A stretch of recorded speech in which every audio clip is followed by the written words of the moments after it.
안녕하세요. 네, 이번 시간에는 진로 성숙도 검사부터 이어가도록 하겠습니다. 네, 진로 성숙도 검사. 조금 익숙합니다. 앞에서 살짝 언급을 했었죠. 진로 성숙도 검사 CMI, Career Maturity Inventory라고 했어요. 누가 떠오르나요? 네, 크라이티스라고 했습니다. 크라이티스 하면 이게 떠올라야죠. 크라이티스는 너무 포괄적이어서 현실 적응 결정에 어려움을 겪는다. 비강불, 적부, 다유.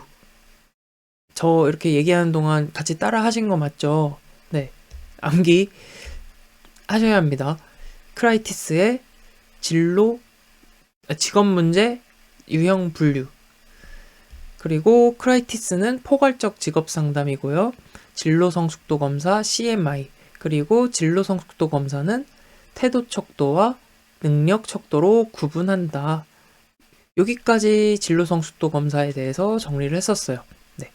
그래서 태도 척도, 능력 척도로 구성된다. 진로 성숙도 검사는 초등학교 6학년에서 고3을 대상으로 합니다. 네. 성숙이라는 것은 발달적 관점에서의 개념이라고 했었어요. 네. 그러니까 청소년을 대상으로 하는구나 하고 생각하시면 됩니다. 진로 성숙도 검사니까 청소년을 대상으로 한다. 다음, 네, 태도 척도와 능력 척도가 있다라고 했고요. 여기에서 이제 진로 성숙도 검사 주로 출제되는 포인트를 말씀드립니다. 태도 척도. 태도 척도에 해당하는 5가지 하위 요인의 명칭, 참독성 타결, 참독성 타결을 암기하시고요. 요 참독성 타결 각각의 영역에 해당하는 예시 문항들을 올바르게 연결하는 문제가 나옵니다. 이게 예시 문항이거든요. 여기 지금 따옴표 안에 그 포함된 문장이 이제 예시 문항입니다. 그래서 태도 척도의 각 영역과 이 예시 문항의 문장들을 연결시키는 것이 자주 출제되는 문제입니다. 근데 이거는 이제 무조건 암기를 하는 건 아니고요. 요 내용을 이해하면은 자연스럽게 정리가 됩니다. 이해하고 또 문제도 풀고 그러면은 자연스럽게 정리되는 내용이니까요. 막 강제로 이제 암기하려고 애쓰지 않으셔도 됩니다. 그러면 태도 척도부터 같이 보겠습니다. 태도 척도. 태도라는 것은 진로 태도가 어느 정도 성숙해 있는지를 확인하는 척도입니다. 그래서 태도 척도의 5가지 하위 영역, 참독성 타결. 암기하셔야 합니다. 참독성 타결. 참여도, 독립성, 성향 혹은 지향성이라고도 하고요. 타협성, 결정성. 다시 참여도, 독립성, 성향, 타협성, 결정성. 그래서 참여도라고 하면은 관여도라고도 합니다. 진로에 얼마나 관여하고 있는지, 얼마나 참여하고 있는지, 능동적 참여도를 의미합니다.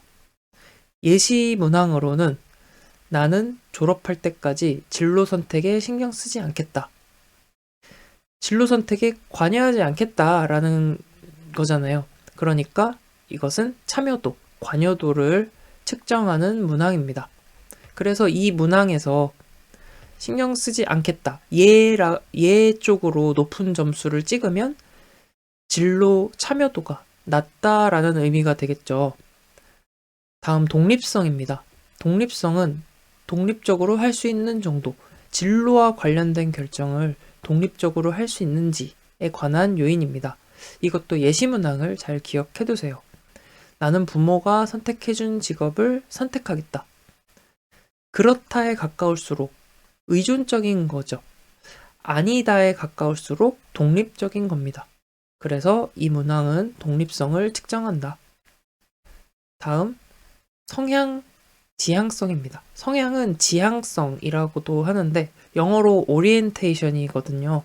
네, 다시 말해서 진로적으로 지향하는 바가 있는지, 진로적으로 생각한 게 있는지에 관한 내용입니다. 그래서 진로 결정에 필요한 사전 이해와 준비 정도를 측정하는 영역, 성향, 지향성입니다. 예시 문항으로는 이라는 것이 무엇인지 생각한 바가 없다. 진로에 관한 사전 준비나 사전 이해가 없다는 것이죠. 그래서 이것은 성향, 지향성 관련된 질문입니다. 다음 타협성. 그리고 여기서 한 가지 강조해야 될 거, 유의해야 될 사항이 있는데요. 참독성 타결에서 요 성이 성향이라는 것을 잊어버리시면 안 됩니다. 성향 대신에 성실성이라고 선택지가 나오는 적이 있어요. 근데 참독성 타결 했는데 그 각각의 의미를 잊어버린다면은 성실성, 성 맞네 하고 찍어버리는 수가 있거든요. 그래서 성실성은 아니다. 성향이죠. 이거 잘 구분해서 기억하시기 바랍니다.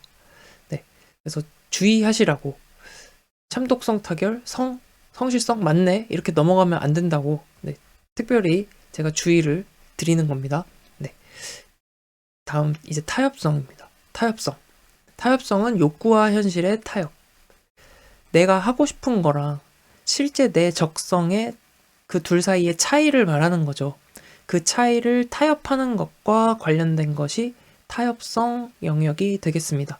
예시 문항으로는 나는 하고 싶기는 하지만 할 수 없는 일을 생각하느라 시간을 보내곤 한다. 네, 타협성에 관한 문항이죠. 그렇다라고 응답하면 타협성 요인에서 낮은 점수가 나오겠죠? 네. 마지막 결정성입니다. 결정성은 결정력, 결단력입니다. 자신이 선호하는 방향에 대한 확신의 정도. 그래서 예시 문항으로는 나는 선호하는 직업이 자주 바뀐다. 선호하는 직업이 자주 바뀐다라는 것은 결정성이 낮다는 것이에요. 그래서 우유부단하다. 자신의 결정에 대한 확신이 부족하다라는 의미겠죠. 그래서 이 문항은 결정성에 관한 문항입니다. 이렇게 각 예시 문항들이랑 영역이 어떤 영역인지를 연결할 줄 알아야 합니다. 태도 척도는 참독성 타결, 참여도, 독립성, 성향, 타협성, 결정성.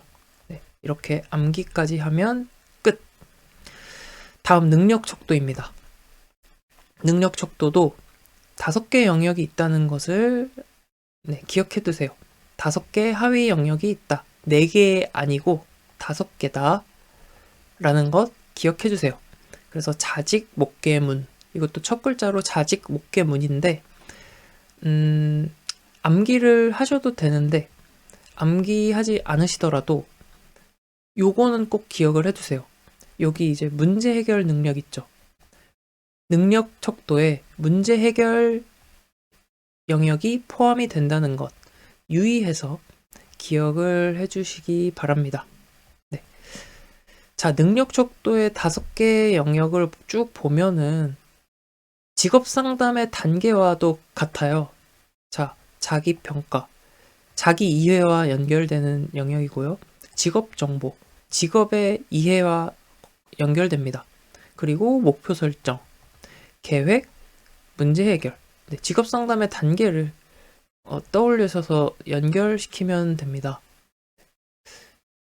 그렇기 때문에 이제 이 문제 해결도 능력 척도의 하위 요인에 포함이 되어 있다. 이렇게 하면 진로 성숙도 검사 끝. 그래서 이 내용들 많이 어렵지 않으셨을 것 같아요. 그래서 여러분들이 간단하게 스스로 정리를 해보시고 그 다음에 문제까지 풀어보신 다음에 같이 확인해 보겠습니다. 1번 문제부터 볼게요. 진로 선택과 관련된 태도와 능력의 발달 정도를 기술하는 검사. 태도 척도, 능력 척도, 발달 정도, 성숙의 개념이죠. 진로 성숙도 검사, CMI. 2번, 진로 성숙도 검사, CMI 특징이 아닌 것은? 태도 척도에는 선발 척도와 상담 척도 2가지가 있다. 네, 요 내용은 이 선택지에서 정리하면 되는데요. 자, 선발 척도는 선발을 목적으로 하는 척도입니다. 학생들을 분류하기 위해서 활용되는 척도를 선발 척도라고 합니다. 그리고 상담 척도는 태도 척도에서 5가지 하위 요인이 있었잖아요. 뭐였죠? 태도 척도의 5가지 하위 요인? 네, 암기하셨죠? 참독성, 타결. 참독성 타결이 상담 척도입니다. 그래서 태도 척도에는 선발 척도와 상담 척도 2가지가 있다. 이것은 맞는 내용이다 라는 것을 알고 넘어가시면 됩니다. 네. 다음 2번. 진로 선택 과정에 대한 피험자의 태도와 진로 결정에 영향을 미치는 성향적 반응 경향성을 측정한다. 네, 이것도 맞는 이야기고요. 능력 척도는 자기평가, 직업정보, 목표 선정, 계획의 4개 영역만을 측정한다. 문제 해결이 있다 그랬죠? 자직 목계 문. 네, 그래서 문제 해결 단계도 있다. 3번 틀린 내용. 초등학교 6학년부터 고3을 대상으로 표준화되었다. 3번으로 갑니다. 진로 성숙도 검사의 태도 척도 영역과 이를 측정하는 문항의 이해가 바르게 짝지어진 것. 결정성. 나는 선호하는 진로를 자주 바꾸고 있다. 네, 이제 약간 우유부단함, 결정력이 떨어지는 거죠. 결정성 관련된 문항. 맞는 얘기. 정답은 1번이네요. 나머지 선택지도 한번 볼게요. 나는 졸업할 때까지 진로 선택 문제에 별로 신경 쓰지 않겠다. 관여하지 않겠다. 참여도, 관여도에 관한 문항입니다. 일하는 것이 무엇인지에 대해 생각한 바가 거의 없다. 네, 진로 준비, 진로 이해가 부족한 거예요. 사전 준비 이해가 부족한 것, 지향성, 성향과 관련된 문항입니다. 나는 하고 싶기는 하나 할 수 없는 일을 생각하느라 시간을 보내곤 한다. 네, 내가 바라는 것과 현실, 타협이 안 되고 있는 거죠. 타협성에 관한 내용입니다. 네, 4번 문항도 3번과 같은 문제입니다. 틀리게 연결된 것. 네, 정답은 몇 번인가요? 정답은 3번이죠. 나는 부모님이 정해주시는 직업을 선택하겠다. 의존적인 거, 의존적, 독립적, 독립성에 관한 문항입니다. 네, 나머지 선택지는 읽고 정리하시면 되고요. 5번 문제, 태도 척도에 해당되지 않는 것. 태도 척도, 참독성 타결. 참독성 타결인데 여기 지향성으로 나오고 이게 헷갈리게 만든 거예요. 참독성 타결, 요거네 3번 찍으면 틀린다는 거죠.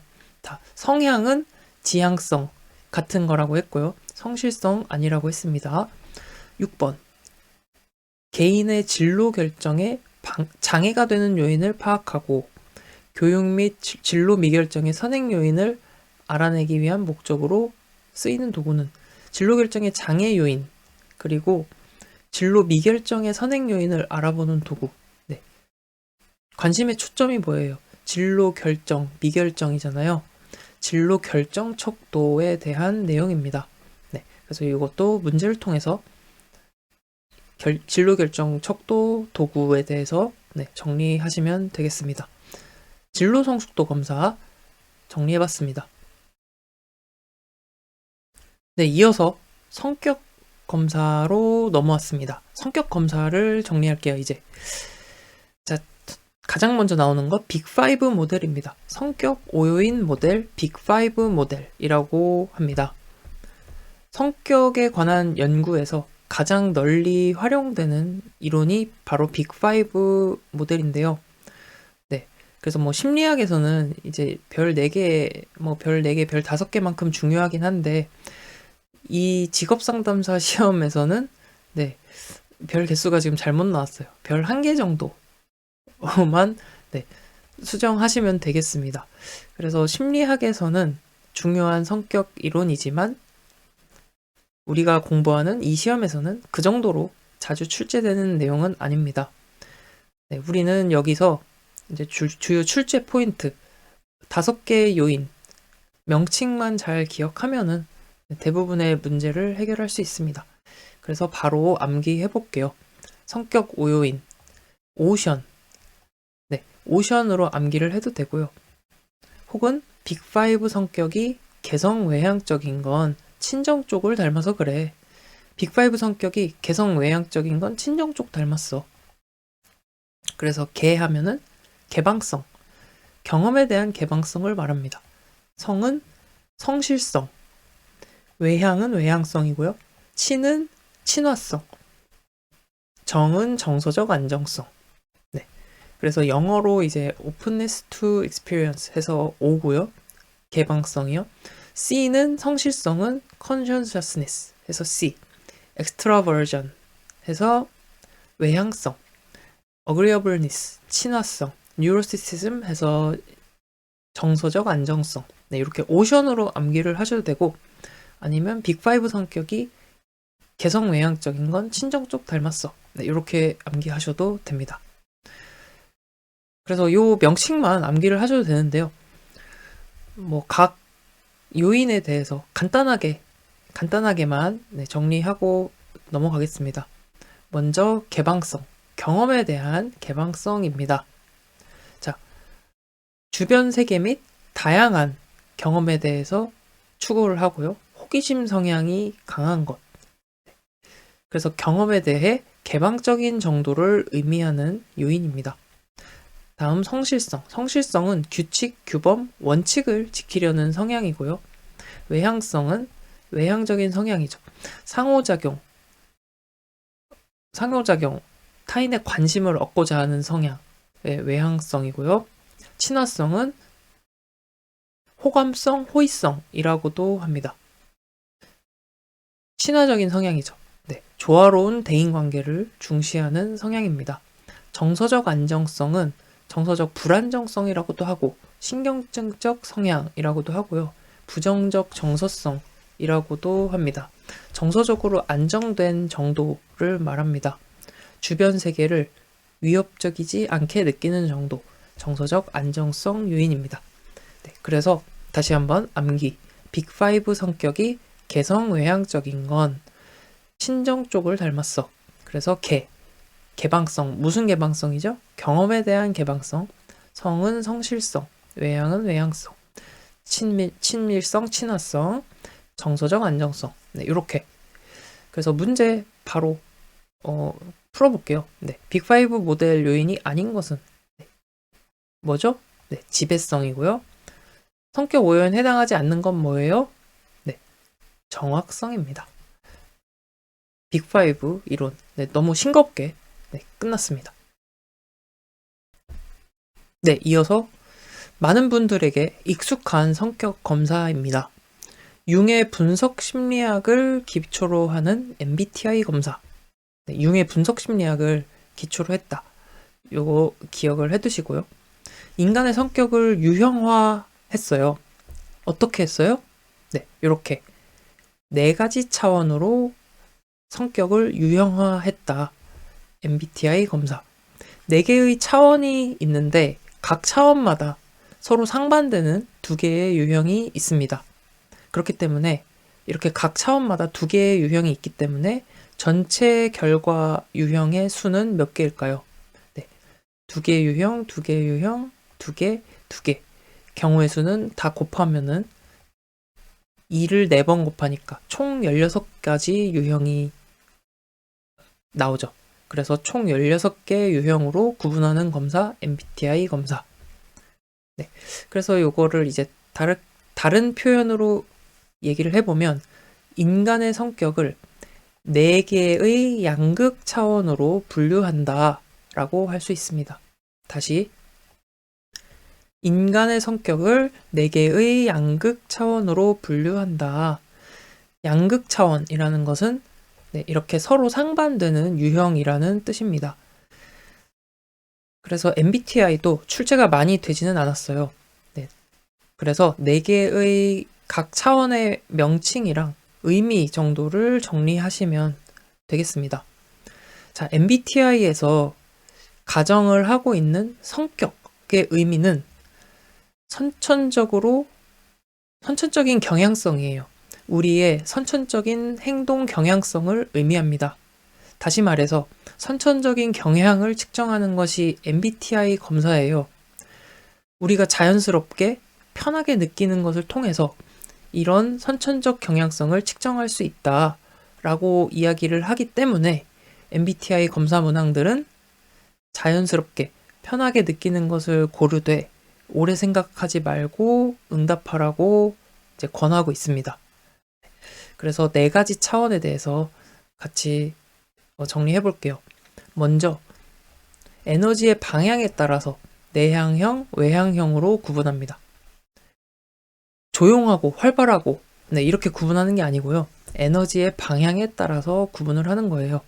에너지의 방향이 바깥을 향해 있으면 아무래도 활발하게 보이는 경우가 많습니다. 외향형이고요. 에너지의 방향이 자신의 내부를 향하는 유형, 내향형입니다. 다음, 인식 기능 차원에서 감각형과 직관형으로 구분합니다. 인식 기능, 어떻게 인식하느냐에 따라 유형이 구분된다는 거예요. 먼저 감각이라는 것은 오감을 말합니다. 시청, 촉, 후, 미, 시각, 청각, 촉각, 후각, 미각. 이렇게 오감을 통해서 인식하는 것, 감각을 통해서 인식하는 것, 감각을 통해서 인식하는 경향이 강하다면 감각형, S형이고요. 이 오감 이외의 식스센스라고 하죠. 6번째 감각이라고 하는 직관입니다. 직관으로 인식하는 경향이 강하다면 N형, 직관형이라고 합니다. 그래서 여기 감각형의 경우에는 실제로 보고, 듣고, 만지고 이런 오감이 우선시되기 때문에 상당히 구체적이고 현실적인 성향이 나타나죠.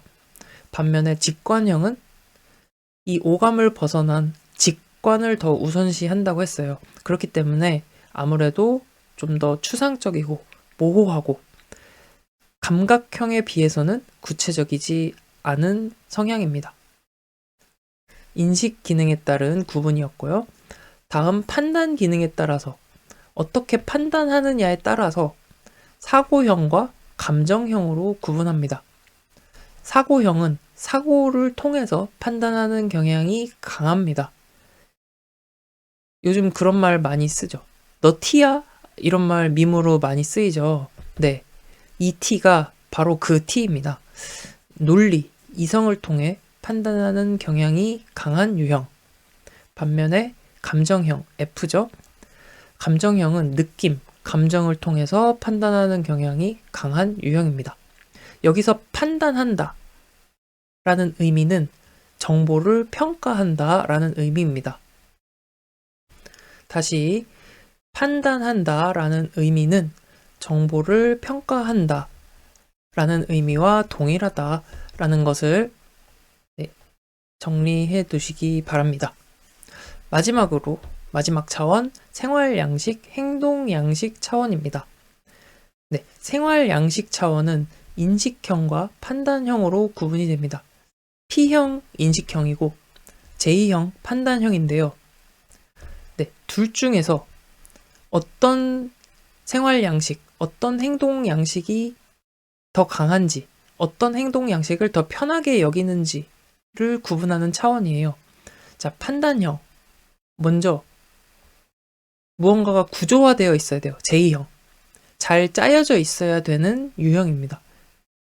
왜 그럴까요? 왜냐하면 J형 판단 기능의 행동 양식이 나한테 편하기 때문에 그렇습니다. 구조화되어 있어야 판단할 수 있잖아요. 그렇기 때문에 J형은 계획적인 성향이 강합니다. 하지만 상황이나 환경에 대해서 유연성은 다소 떨어질 수가 있다.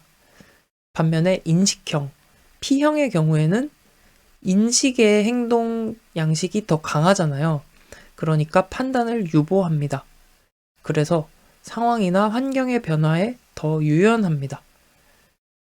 그리고 판단형에 비해서는 계획적인 성향이 더 약합니다. 네, 이렇게 각각의 유형들은 좋고 나쁨을 의미하는 게 아니다라는 거는 여러분들도 너무 잘 아실 거라고 생각합니다. 그래서 이렇게 각 유형의 장점과 단점이 함께 이제 존재하는 거예요. 너 T야? 뭐 이런 것도 사실 재미로 유행하는 밈이라고 생각하지만 이게 조금 지나치면은 또 불편감을 느끼는 사람들도 있거든요. 특히 MBTI는 양극 차원의 유형을 이제 구분했기 때문에 이렇게 이분법적으로 딱 갈등이 일어나기에 쉬운 구조인 것 같아요. 네. 그런데 뭐 여러분도 잘 아시다시피 각각의 유형이 다 나름의 매력이 있습니다. 그렇기 때문에 이 성격 유형으로 한 사람을 규정하기보다는 서로의 다름을 이해해 나갈 수 있는 그런 도구로 활용을 하시면 좋겠다라는 바람이 심리 검사를 사랑하고 심리 검사를 만드는 걸 좋아하는 한 사람으로서 그런 바람이 있다는 것 여러분들께 말씀드리고 싶습니다. 그래서 MBTI 검사 이제 정리를 해봤고요. 그래서 여러분들 간단하게 스스로 한번 복습을 해보시고 문제 풀어보신 다음에 같이 문제 살펴보겠습니다. 네, 1번 문제입니다. 다음 내용을 다룬 검사, 외향과 내향형, 감각과 직관형, 판단과 인식, 사고와 감정. 네, MBTI 검사고요. 설명으로 틀린 것은 개인주의 심리학 아들러가 아니고 융의 분석 심리학이라고 했습니다. 4가지 양극 차원으로 유형을 분류했고요. 직업적 대안을 창출하고 양립할 수 있는 직업 장면을 찾기 위해 사용된다. 네, 이것도 맞는 얘기입니다. 어쨌든 이게 또 성격 검사라는 거를 염두에 두시기 바랍니다. 직업 불만족의 원인을 탐색하기 위한 용도로 사용된다. 네, 역시 이것도 이제 성격 검사, 직업 상담에서 성격 검사를 실시하잖아요. 네, 그런 맥락으로 이해하시면 되겠고요. 3번 갑니다. 마이어스 브릭스 유형 지표. 이게 이제 MBTI예요. 마이어스 브릭스 타입 인디케이터. 이렇게 해서 MBTI입니다. 그래서 틀린 것은 자기 보고식의 강제 선택 검사이다. 이제 강제 선택이란 말이 약간 이제 불편해서 1번으로 찍고 싶은 마음이 생길 수도 있지만 강제 선택 검사가 맞습니다. 네. 보기 중에 하나를 선택해야 하는 검사이기 때문에 강제 선택 검사다. 2번 판단형과 지각형의 성격 차원은 판단형은 J이고 지각형은 P죠. 이거는 행동 양식 차원에서의 구분입니다. 네, 지각적 또는 정보 수집적 과정과 관계가 있다. 네, 이게 틀린 내용이네요. 네.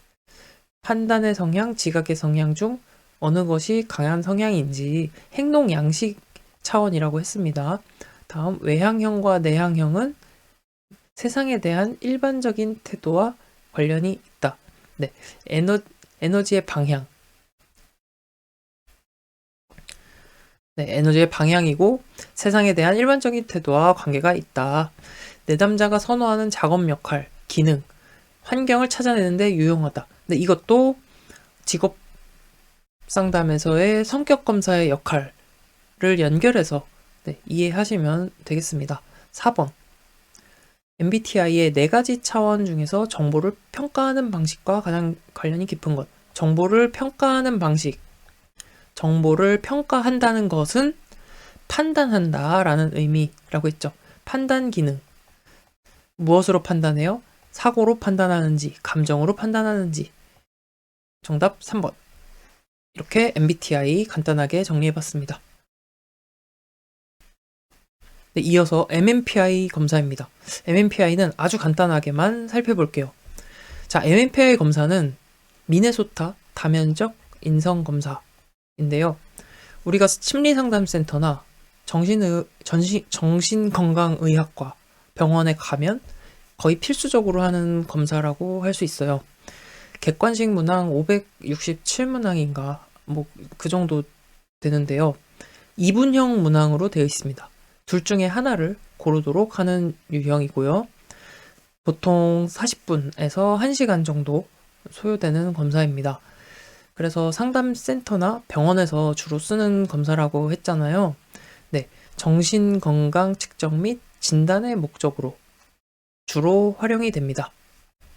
그래서 정신장애 진단이 우선적인 목적이지만 성격을 파악할 수도 있어요. 그래서 성격 검사입니다. 자, 성격 검사 우리가 뭐뭐 공부했죠?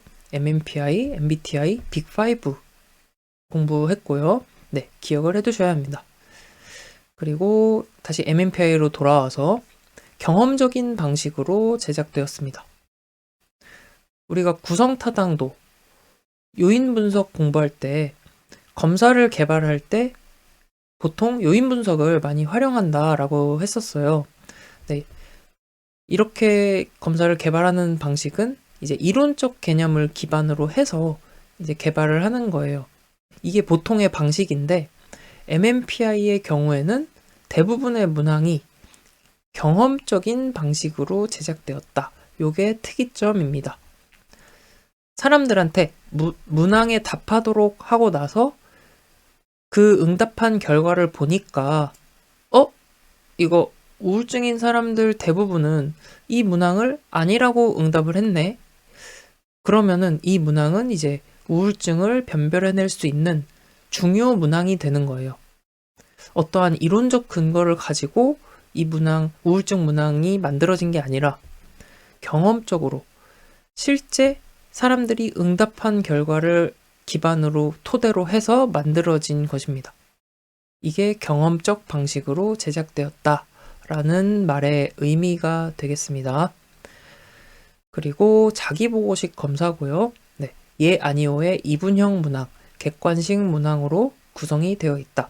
MMPI 끝. 그러면 문제를 먼저 한번 풀어보시고 네, 같이 정리해 보겠습니다. 1번 문제. 정신건강에 문제가 있는 사람을 측정하고 구별하기 위한 검사는 MMPI. 다면적 인성검사 MMPI의 설명으로 틀린 것은 대부분의 문항들이 경험주의적 접근보단 논리적 제작 방법에 의해 만들어졌다가 틀렸죠. 경험주의적 접근, 경험적 방식으로 개발되었다라고 했어요. 네. 객관형 검사 도구이지만 임상가의 풍부한 경험이 결과 해석에 매우 중요합니다. 그래서 결과 점수가 이렇게 프로파일로 제시가 됩니다. 그러면 이 프로파일을 해석하는 것은 임상가의 풍부한 경험이 중요합니다. 검사의 1차적 목적은 정신과적 진단 분류예요. 하지만 일반적 성격 특성에 관한 유추도 어느 정도 가능하다. 네, 그래서 성격 검사라고 했고요. 검사에 타당도, 척도가 포함되어 있어서 피검자의 수검 태도를 측정할 수 있다. 그렇습니다. 그래서 일반적으로 좀 비정상적으로 응답을 랜덤하게 했다거나 또 수검자의 방어가 심하다거나 이런 것들을 측정할 수 있는 척도가 있어요. 그래서 수검 태도를 이제 측정할 수 있다. 맞는 이야기입니다. 3번. 직업상담 장면에서 활용 가능한 성격 검사에 관한 설명. 옳은 것은 특정 분야에 대한 흥미를 측정한다. 이거는 직업 흥미 검사에 관한 설명입니다. 다음, 어떤 특정 분야나 영역에 숙달에 필요한 적응 능력을 측정한다. 숙달에 필요한 적응 능력. 이것이 뭔가요? 네, 직업 적성이죠. 적성 검사에 대한 설명입니다. 대개 자기보고식 검사이며 널리 이용되는 검사는 MMPI, MBTI 등이 있다. 성격 검사, 맞는 얘기네요. 3번이고요. 비구조적 과제를 제시하고 자유롭게 응답하도록 하여 분석하는 방식으로 웩슬러 검사가 있다. 웩슬러 검사 대표적인 표준화된 검사죠. 네, 구조적 검사입니다. 이렇게 해서 MMPI 정리했습니다. 네, 성격 검사 정리를 해봤고요. 이제 지능 검사입니다. 지능이라고 하면 인지 능력, 인지 기능이라고 기억하면 편합니다. 지능, 인지 능력, 인지 기능. 그래서 인지 능력, 인지 기능을 측정, 평가하는 것이 지능 검사입니다. 네, IQ를 지능이라고 하죠. 그래서 지능 검사라고 하면 대표적으로 웩슬러 지능 검사가 있습니다. 웩슬러 지능 검사. 네, 웨이즈라고 하는데요. K-웨이즈는 한국판 성인용 웩슬러 지능 검사입니다. 그래서 만 16세 이상 성인을 대상으로 한다. 만 16세 이상입니다.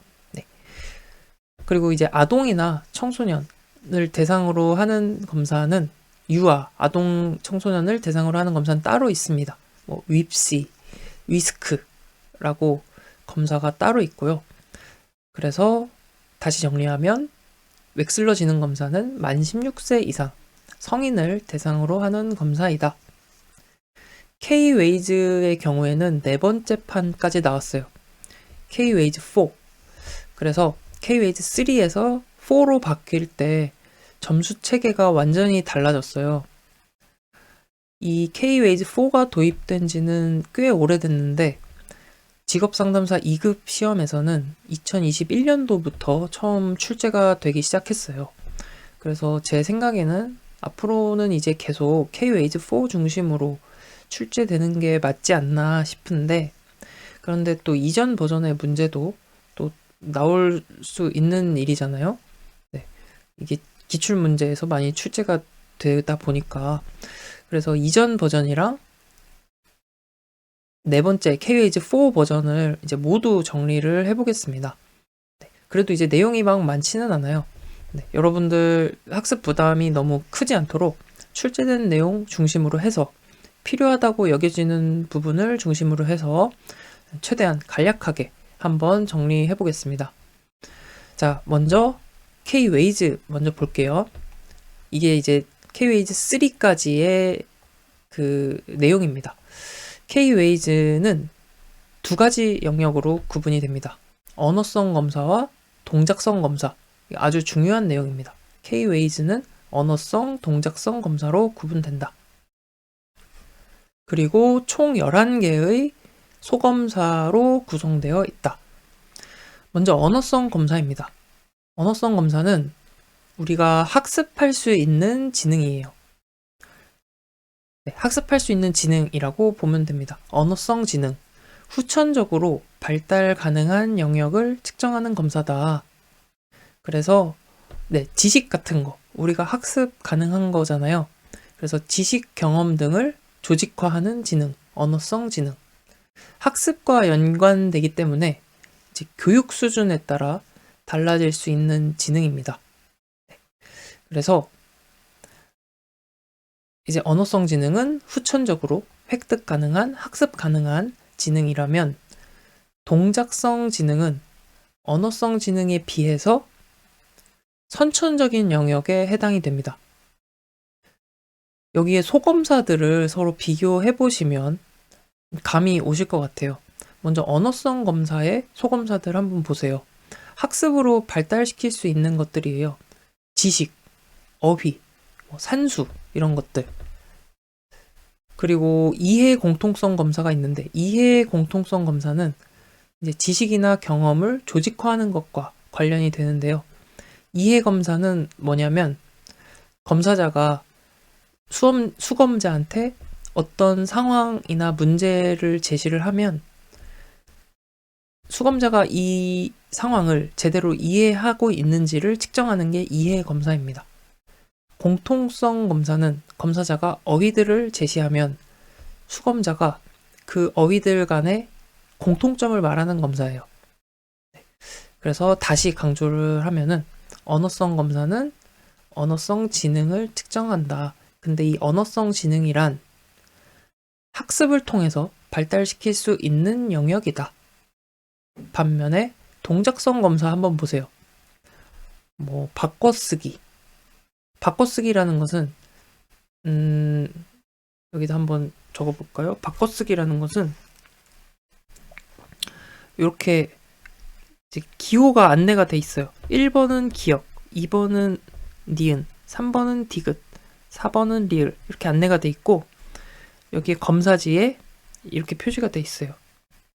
1번, 4번, 3번 이런 식으로 빈칸이 돼 있으면 이제 시작하면은 여기에 해당되는 1번에 해당되는 기호, 기역을 여기다가 쓰는 거고, 4번에 해당되는 기호.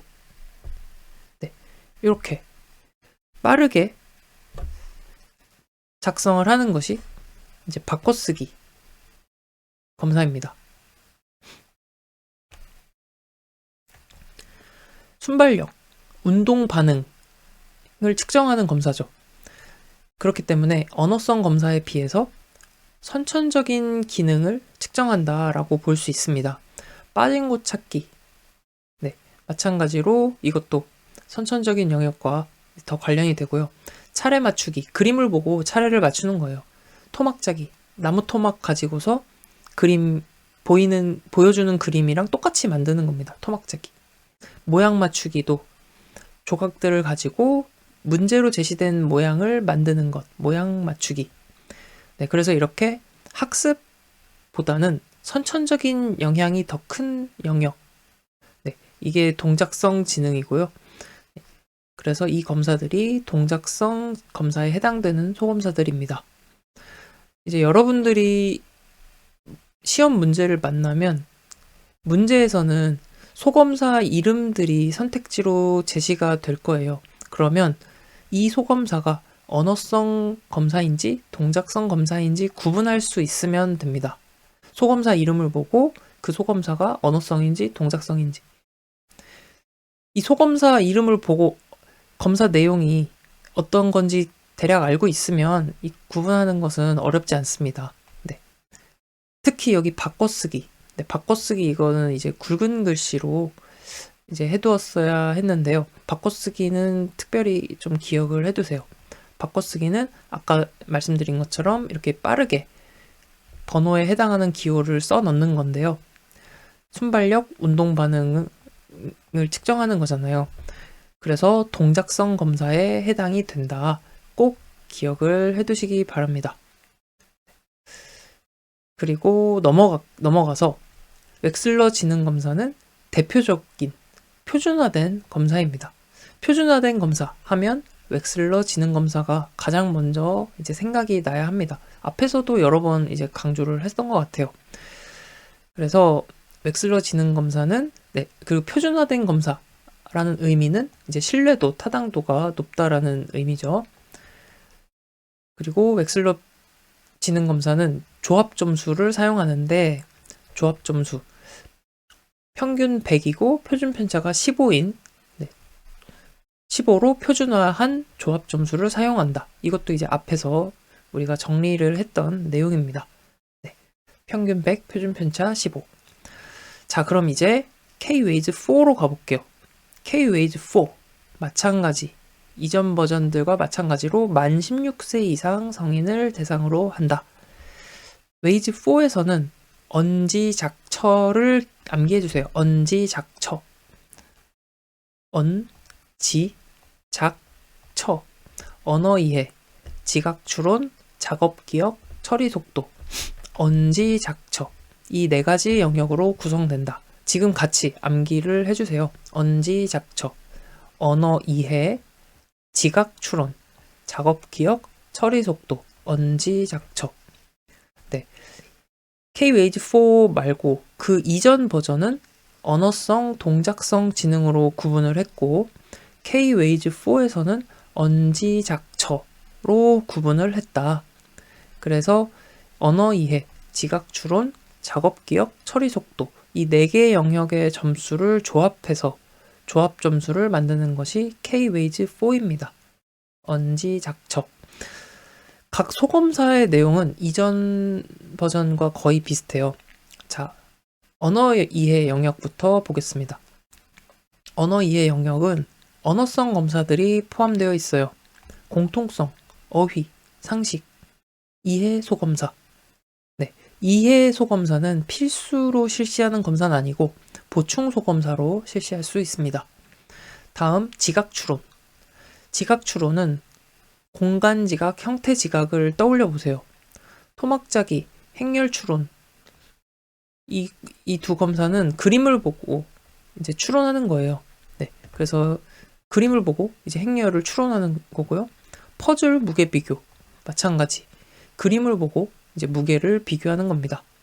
빠진 곳 찾기는 공간이나 평면이 나온 그림을 보고서 빠진 곳을 추론해내는 검사입니다. 네, 지각 추론. 다음 작업기억. 작업기억이라는 것은 우리가 정보를 일시적으로 저장하는 저장소가 작업기억이에요. 네, 이렇게 암기, 저장, 실행하는 장소가 작업기억. 그래서 숫자, 산수, 순서화 검사가 작업기억 영역의 소검사입니다. 순서화 검사라는 것은 검사자가 숫자를 불러줘요. 그러면은 수검자는 이 숫자들을 듣고서 크기 순서대로 배열해서 말하거나 혹은 거꾸로 역순으로 배열해서 말하는 겁니다. 네, 산수는 숫자 계산하는 거고요. 숫자는 숫자를 암기해서 이제 말하는 것입니다. 네, 그래서 이거는 작업 기억 영역의 검사다. 마지막 처리 속도. 처리 속도 영역은 순발력 떠올리시면 쉽습니다. 그래서 동형 찾기 소검사는 동형, 같은 모양을 빠르게 찾는 거예요. 기호 쓰기는 기호를 빠르게 쓰는 것. 네, 지우기도 해당되는 기호를 빠르게 지우는 것입니다. 네. 이러면 끝. 언지작처. 그래서 K-웨이즈는 언지작처만 암기를 하시고 각 소검사가 이 언지작처 4개의 영역 중에 어느 영역에 포함되는 건지 연결할 수 있으면 됩니다. 네, 우리는 각 소검사가 실시하는 내용을 대략 알고 있기 때문에 이 4개 영역에 연결 짓는 것은 이제 크게 어렵지 않을 거예요. 그래서 네, 이렇게 정리를 하시면 되고요. K-웨이즈4도 마찬가지로 네, 당연히 이제 표준화된 검사고 조합 점수도 이전 버전들과 당연히 똑같습니다. 그래서 평균 100, 표준 편차 15로 표준화된 검사이다 하면 K-웨이즈4까지 끝. 네. 그래서 잠깐 영상을 멈추시고 여러분들이 내용들 스스로 한번 정리를 하신 다음에 문제까지 풀어보시기 바랍니다. 네, 그럼 1번부터 보겠습니다. 인지 능력을 평가하는 검사, 인지 능력 지능 검사죠. 네, 웨이즈입니다. 지능 지수라는 개념을 처음으로 도입한 심리 검사. 네, 요거는 문제로 정리를 해주세요. IQ 개념 처음 도입한 거는 스탠포드 비네 검사입니다. 스탠포드 비네 검사 IQ 처음 도입했다. 3번. 내담자의 직무 능력을 언어 능력과 동작성 능력으로 구분했다. 웨이즈 검사죠. 4번. K-웨이즈 구성에 관한 설명으로 틀린 것. K-웨이즈는 언어성 검사, 동작성 검사로 대별된다. 총 11개의 하위 검사로 구성되어 있다. 언어성 검사에는 기본 지식, 숫자 외우기, 바꿔쓰기 빠르게 바꿔쓰는 거잖아요. 순발력, 운동 반응 뭐예요? 동작성 검사입니다. 그래서 3번이 틀린 내용이고요. 동작성 검사에는 빠진 곳 찾기, 모양 맞추기, 토막 짜기 등이 포함되어 있다. 5번 언어성 검사가 아닌 것은 언어성 검사, 바꿔쓰기, 순발력, 운동 반응이죠. 동작성 검사에 해당되지 않는 것은 어떤 거예요? 네, 공통성 찾기, 이해 공통성, 언어성 검사입니다.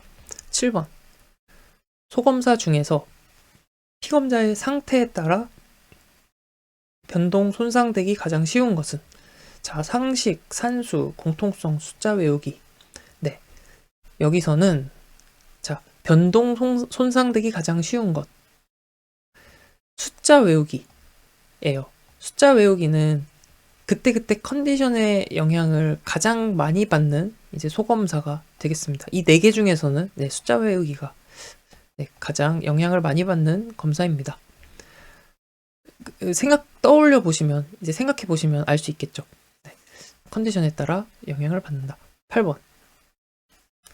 K-웨이즈4에서 처리 속도 지수에 포함되지 않는 소검사는 처리 속도는 빨리빨리, 순발력, 운동 반응 빨리빨리 처리해야 되는 거죠. 네. 지우기, 빨리빨리 지워야 되고, 같은 모양 빨리빨리 찾아야 되고, 같은 기호를 빨리빨리 써야 되고, 네. 퍼즐이 해당되지 않습니다. 퍼즐은 어느 영역이죠? 네, 지각 추론 영역에 해당되는 소검사입니다. 여기까지 해서 K-웨이즈 정리했습니다. 이어지는 내용은 카텔의 유동지능, 결정지능. 이 유동지능, 결정지능, 유동성 지능, 결정지능, 결정성 지능, 네, 뭐 둘 다 괜찮습니다. 이 둘은 서로 비교해서 정리하는 내용인데요. 간단하게 보고 갈게요. 먼저 유동성 지능 하면 웩슬러 지능 검사에서 네, 여기 보세요. 선천적인 영향을 받는 지능 뭐죠? 어떤 검사죠? 네, 동작성 지능, 동작성 검사와 관련이 됩니다. 그래서 유동성 지능은 동작성 검사와 관련된다. 유동성, 동작, 유동, 동작, 유동, 동작, 유동작, 유동작. 네, 요것만 기억을 하시면 유동성 지능, 결정성 지능 구분 끝이에요. 네, 요거 하나만 기억하면 다 연결할 수 있죠.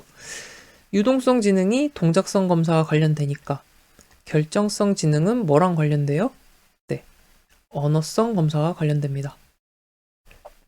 그럼 유동성 지능 먼저 볼게요.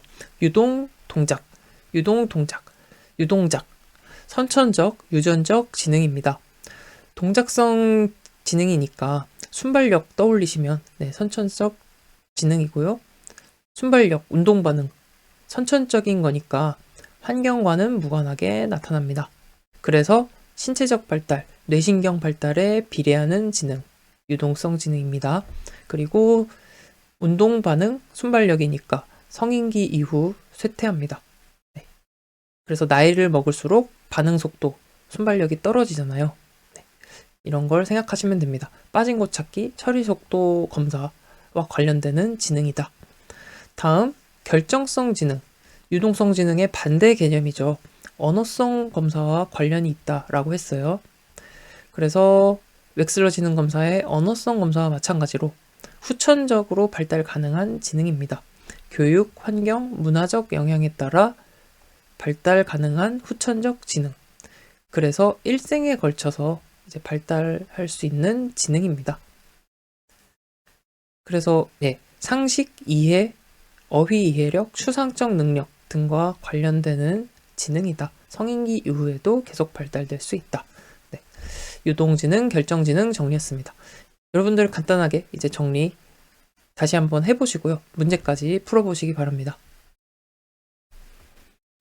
1번 문제입니다. 성인기에 지능이 쇠퇴한다고 단정지었던 과거의 관점에 수정을 가하는 이론으로 가장 적절한 것. 자, 성인기에 지능이 쇠퇴한다고 단정지었는데 나이가 들어도 계속 발달하는 지능이 있다라고 했어요. 그것은 어떤 지능? 네, 결정성 지능이죠. 그래서 유동지능, 결정지능을 이야기한 카텔이죠. 카텔의 결정적 지능이다. 2번, 카텔이 주장한 결정체적 지능, 결정지능입니다. 여기에 대한 설명으로 옳은 것. 선천적인 지능이고요. 뇌손상이나 정상적인 노령화에 따라 감소한다. 14세까지는 지속적으로 발달되다가 22세 이후에 급격히 감소된다. 네, 그래서 점점 쇠퇴하는 지능이고요. 40세 혹은 그 이후에 발전 가능한 지능, 이것은 어떤 지능이죠? 네, 유동동작, 유동작, 네, 유동지능입니다. 웩슬러 지능검사에서 결정적 지능과 관련이 있는 것, 네, 유동작, 유동지능은 동작성과 관련이 되고, 그러면 결정지능은 어떤 지능과 관련된다고요? 네, 언어성 지능과 관련된다고 했어요. 언어성 지능 관련된 소검사들, 1번이네요. 이해 공통성. 토막자기는 동작성 지능에 해당되고요. 여기서는 모양 맞추기가 동작성 지능. 바꿔쓰기 동작성 지능입니다. 네, 지능 이론과 관련된 이제 나머지 내용들은 문제로 같이 정리하겠습니다. 그래서 먼저 문제를 한번 풀어보신 다음에 같이 정리하면 더 좋을 것 같아요. 네. 그러면 1번 문제부터 다 풀었다고 생각하고 1번 문제부터 같이 보겠습니다. 1번, 지능을 맥락적 지능, 경험적 지능, 성분적 지능으로 구성된 것으로 가정한 지능 모형. 네, 맥락, 경험, 성분 이 세 가지 이론으로 구성되었다. 스턴버그의 3원 지능 모형에 관한 설명입니다. 네, 요거는 그냥 요렇게만 정리를 해주세요. 깊이 들어가지 않아도 됩니다.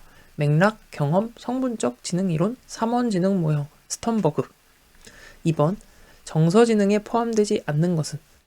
근데 요거는 이제 정서지능을 몰라도 눈치학상으로 푸신 분들도 많이 있을 것 같아요. 자, 정서지능이라는 것은 데니얼 골먼이라는 학자의 개념인데요. 정서지능은 자신의 감정, 그리고 타인의 감정을 인식하고 관리하는 능력이고요. 또 대인관계에 관련된 능력입니다. 그래서 자신의 정서를 인식하고 관리하는 능력, 타인과 원만하게 관계를 유지하는 능력, 이 대인관계에 관한 거죠. 그리고 자기 기분을 북돋아주고 동기화시키는 능력, 정서지능에 포함이 됩니다. 상황 분석, 판단 능력은 해당이 없습니다. 3번, 지능지수의 계산 방법, IQ 계산 방법으로 옳은 것은. 지능지수는 평균 100이죠. 평균 100, 표준 편차 15로 변환한 점수입니다. 네, 그런데 이제 Z 점수는 평균이 0, 표준 편차가 1이잖아요. 그러니까 이제 Z 점수에다가 표준 편차를 곱하고서 Z 점수에다 표준 편차를 곱한 값에다가 이제 평균을 100으로 변환을 시켜야 되니까 100을 더해준 값, 이게 지능지수를 계산하는 값입니다. 그래서 이거에 해당되는 내용은 Z점수의 편차를 곱하고 평균치를 100으로 정해서 더한 것이다. 정답은 1번입니다. 네, 이렇게 이 정도로 이해하셔도 됩니다. 다음 4번. 편차 지능지수, 편차 IQ에 대한 설명으로 틀린 것은. 1번. 일반적으로 표준 편차를 15나 16으로 사용한다. 네, 웩슬러 지능 검사는 표준 편차 15라고 했었고요. 그래서 일반적으로 15 또는 16으로 사용한다. 네, 맞는 내용입니다. 정신 연령과 신체 연령의 비율이다. 이거는 이제 편차 지능 지수가 아니라 비율 지능 지수라는 게 있는데, 비율 지능 지수에 관한 설명입니다. 그래서 2번이 틀린 내용이에요. 그런데 이제 현대에는 이 비율 지능 지수가 사용되지 않습니다. 전부 다 편차 지능 지수를 사용하고 있어요. 그래서 2번이 틀린 내용이라는 것. 3번. 편차는 지능 지수의 분포 형태와 관련된다. 자, 편차에 이거는 좀 이해를 해두시면 좋을 것 같아요. 자, 편차의 제곱 개념, 편차의 제곱의 개념이 분산이에요. 분산이라고 해요. 분산. 편차의 정의 기억나시나요? 편차의 정의는 이제 평균으로부터 떨어져 있는 거리 개념이었잖아요. 평균으로부터 떨어져 있는 거리 개념이 편차였어요. 거리, 1차원적 개념이죠. 여기서부터 여기까지 거리, 1차원적 개념이라면 이제 선의 개념이죠. 점선면 중에 선의 개념. 근데 분산이라는 것은 요거를 제곱한 거잖아요. 1차원을 제곱하니까 2차원이 된 거죠. 평면의 개념입니다. 분산은. 네, 제곱을 했으니까. 그래서 분산이라는 것은 얼마나 넓게 분포되어 있는지, 분포되어 있는 정도, 분산도를 의미하는 거예요. 평면의 개념입니다. 그렇기 때문에 이 편차와 분산 서로 연관되는 개념입니다. 네.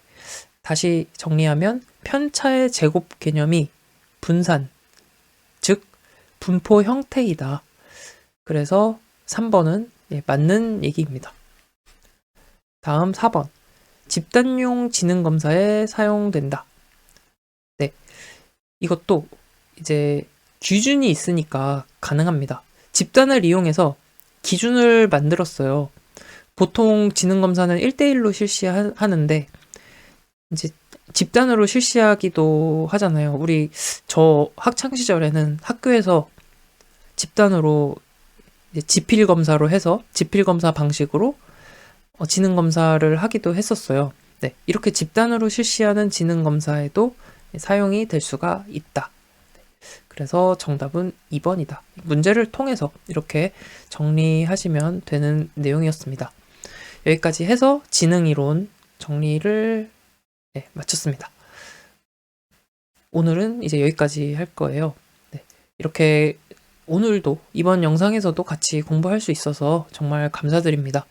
오늘 공부한 내용들 바로 덮지 마시고 조금만 잠시만이라도 다시 한번 복습하는 시간 가져보시면 정말 나중에 좋은 일이 있을 겁니다.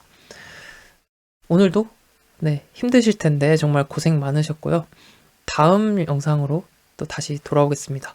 감사합니다.